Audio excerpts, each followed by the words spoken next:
జై తెలంగాణ. నేను తెలంగాణ ప్రభుత్వాన్ని హెచ్చరిక చేస్తా ఉన్నాను. మీరు పేదల పక్షాన నిలబడండి. గిగ్ వర్కర్స్ పక్కన, ఆటో డ్రైవర్స్ పక్కన, క్యాబ్ డ్రైవర్స్ పక్కన నిలబడండి. ఎందుకంటే వాళ్ళు గత 3 సంవత్సరాలుగా మీతో డిమాండ్ చేస్తూ ఉన్నారు.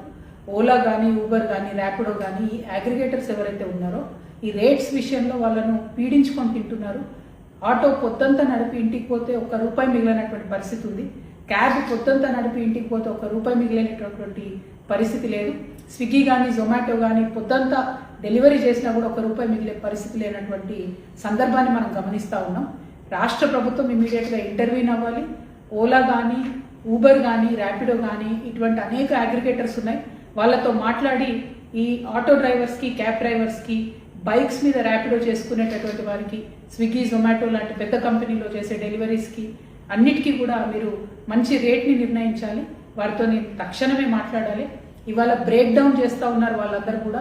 మధ్యాహ్నం వరకు ఏమాత్రం కూడా డెలివరీస్ ఉండవు, ఆటోస్ నడవాయి, అట్లానే క్యాబ్స్ నడవాయి అని చెప్పి వాళ్ళు బ్రేక్ డౌన్ చేస్తున్నారు. ఇటువంటి ఉద్యమాలు చేసే పరిస్థితి కల్పించకుండా ప్రభుత్వం ముందడుగేయాలని చెప్పి నేను డిమాండ్ చేస్తూ ఉన్నాను. ఆటో డ్రైవర్స్ పక్షాన, క్యాబ్ డ్రైవర్స్ పక్షాన, బైక్స్ నడుపుకునే బ్రదర్స్ పక్షాన, అందరి పక్షాన కూడా తెలంగాణ రక్షణ సేన మీకు అండగా ఉంటుందని మరొకసారి మీకు తెలియజేస్తున్నాను. Thank you. జై తెలంగాణ.